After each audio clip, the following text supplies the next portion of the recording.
Good morning, students. I hope so everyone is good and everyone is fit and fine.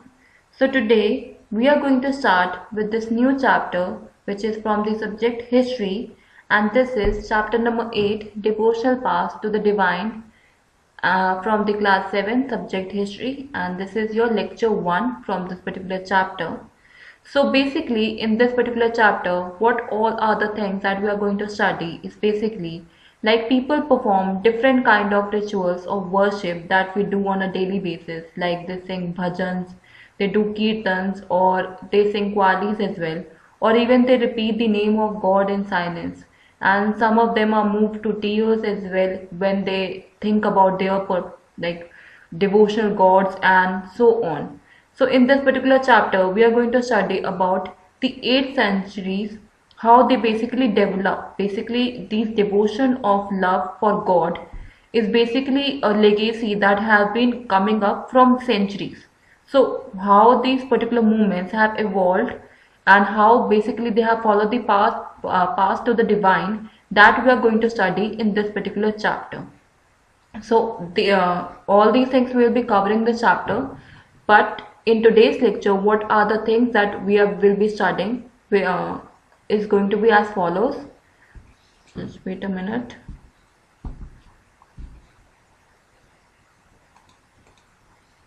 Yes, so these are the topics to be covered for today's lecture. The first of all, I will be giving you a quick introduction about this particular chapter, what this chapter is all about. Then we'll be studying about the first topic from this chapter, that is the idea of a supreme god.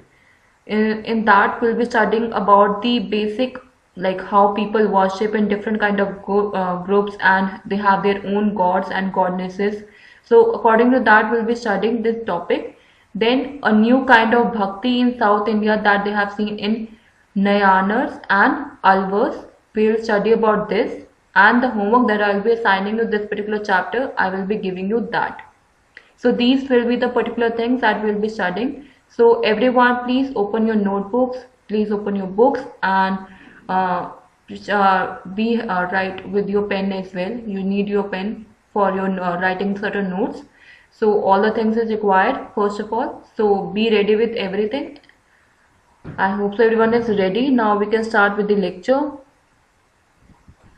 So first of all, I'm just going to give you a quick introduction about this particular chapter. That is, what is this chapter is all about. So like you may have seen like people perform different sort of rituals, or they worship different kind of gods. Like every person out there must be following a different kind of religion, and according to that they worship different kind of gods. So according to them, they sing their different bhajans which are there, they do kirtans and they sing qawwalis, on even repeating the name of the god in silence. And notice that some of them are moved to tears as well when they think about their particular god, when they sing all these bhajans, when they devote for their gods. So basically the devotion, the kind of love they have for their particular god and godnesses, when they sing these particular rituals and they follow their path. So basically you can notice a lot more things in them, that certainly it changes every time. So such intense devotion or love of God is a kind of a legacy that is going on from centuries, and of various kinds of bhaktis of Sufi movements you can see in between of that have evolved since the 8th century. It is actually begin of these basic the bhaktis and the bhajans that you have like listened to till the time that is coming up. So basically all these devotional songs, all these bhakti and Sufi movements have been evolved since a very long time. And how they have evolved, what are the things that they have acquired, and why they follow all their past, why there is this feeling of bhakti and like they sing all these bhajans and kirtan for them, they follow their path, and according to their religion only they have their own god and godnesses, and according to that they follow these things. So that is the reason. In the entire chapter we will be studying about all these things only. Okay, so now we are heading towards our first topic, that is the idea of a supreme god. So basically, like before large kingdoms have emerged and different groups of people worship their own god or godnesses, like if we talk about like before 8th century, before large kingdoms have emerged a lot, and there were different groups of people who have worshipping their own gods and goddesses. Like today also, we have our own religion, we have our own culture, and according to that we worship our own god and goddesses. As people were brought together through this growth, the growth of towns, trade, and empires, the new idea began to develop. Now, basically, how the time has been evolving, and time to time, as people were brought together through the growth of these towns, trade, and empires, new ideas began to develop. And the idea that all living things pass through countless cycles of birth and rebirth, performing good deeds and bad, came to be widely accepted.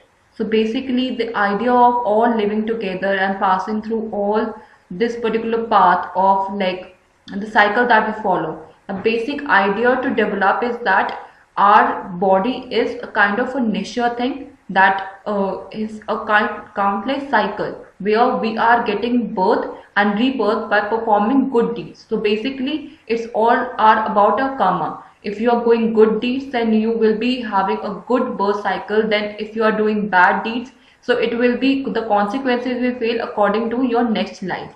So that's the kind of a concept and idea that is there for their living things, and still till now they follow this karma path only. Like if you do good deeds, you will be having a good life and a good cycle of birth, and if you're doing bad, yeah, and which is widely accepted as well, so according to that you will be having a consequence for that particular life in your rebirth.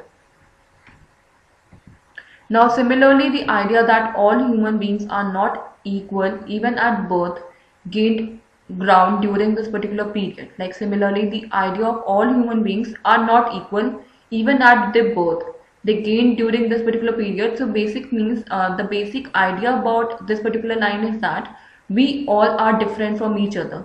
As we are born also, we are very much different from each other. In your class also you see that you all have their own the culture, religion that you follow. Then your intellectual level is different. You like in your physical appearance you are totally different from each other. So basically, the idea that all human beings are not equal and even at the birth gained around during this period, the belief that social privileges came from birth in a noble family or a high caste was the subject of many learned texts. So basically, they have acquired from all the traditional thing that is going on in from these, that the belief that the only social privileges that have been given to a newborn baby is dependent on which kind of family they are born in and which kind of a caste they are born in. So if they are born in a noble family or in a high caste, they have like higher authorities and they have like a better kind of a lifestyle than any other like normal human being or normal baby could be having.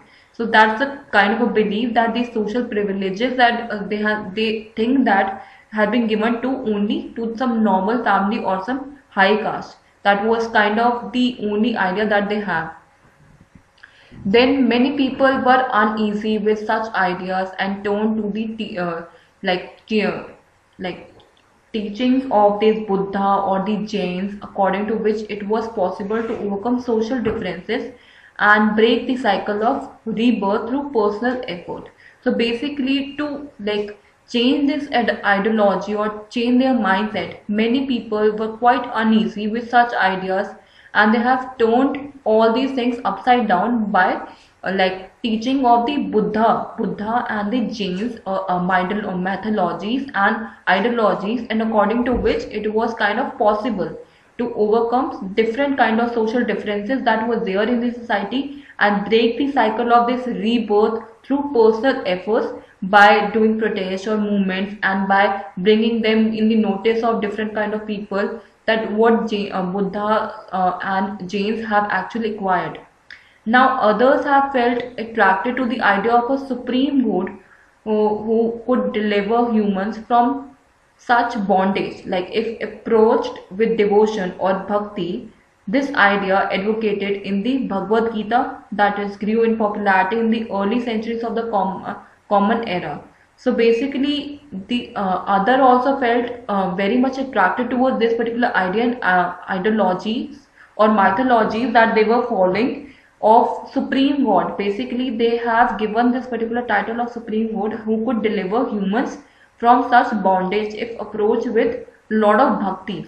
Now this idea I have educated in the Bhagavad Gita, that you have always like learned about it, and you have studied that the Bhagavad Gita is the only one where you can get solutions for each and every problem, and it has gained popularity from early centuries of the common era. Now Shiva, Vishnu, Durga as supreme deities came to be worshipped through elaborate rituals. Now there are different kind of like god that we worship in, and we what we kind to do, we basically devote them. We devote them in our own ways. We follow certain rituals where there is a supreme deity scheme to be worshipped through elaborate rituals that we follow. Like basically every other person have their own rituals and they follow their own worship tournaments. So at the same time, gods and goddesses worship in different areas came to be identified with like these kind of names only, like Shiva, Vishnu and Durga. They were the main like god and goddesses that people were following at that time.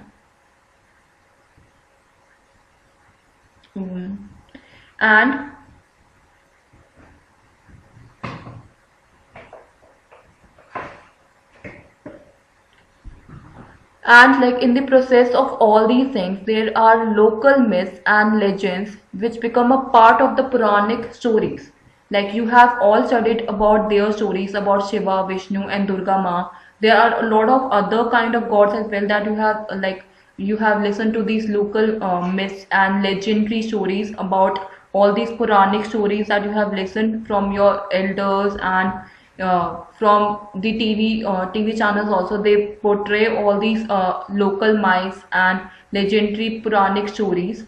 So, and there is certain methods of worship to recommended in the Puranas were introduced into this local cult. So basically, to devote or to follow a path of divine, they have basically have given certain methods of worship. That how basically you like worship Shiva. Basically, you pour milk. You pour milk in that particular shivling. So basically, that's a kind of a method that have been recommended in the Puranas, were introduced into this local cult. So there are different ways of worship, different methods of worship, which has actually recommended from the like early centuries in the Puranas, and they have introduced into this local cults. Eventually, the Puranas also laid down that it was possible for devotees to receive the grace of God regardless of their caste status. So basically, eventually the Puranas also laid down that it was kind of possible for devotees to receive the grace of God regardless of their caste status. So the Puranas have identified and they have made it possible for all the devotees, means all the bhaks, to receive the grace of God regardless of any kind of a caste system they belong to. So the idea of bhakti became so popular that even Buddhists and Jainists adopted their beliefs. Now there is a new kind of bhakti that was stated in South India, that was Nayanas and Alvas. Now what are these Nayanas and Alvas? We study later. First of all, how it came into the mind, how this new kind of bhakti came in South India. So basically, in the 7th to 9th century, they saw an emergence of new religious movement. There was a kind of a new movement that was coming up, that was led by the Nayanas. Nayanas were the saint devoted to Shiva. So basically, who were basically worshipping Shiva at that point of time, they were known as Nayanas in South India. And Alvas, who were saint devoted to Vishnu, who came from all castes. They were including those considered untouchable like the Puliyar and the Panars. So basically they were Alvas are basically who were Vishnu, like devoting Vishnu at that point in time, who came from all these castes, including those considering untouchable like the Pulanir and the Punars. They were sharply critical of the Buddhists and Jains, and they have preached ardent love of Shiva and Vishnu as the path of salvation. So basically, In this, what Nayanas and Alvars were doing, basically they want to boycott all these caste system that was going on from the devotional past, this untouchable thing that was going on, like the like Puliyar and the Punners that were they were considered as untouchable. They were sharply critical of the Buddhists and Jains, and they preach towards the love for their Shiva and Vishnu and the path of salvation. They don't want that all these things that should interrupt in between.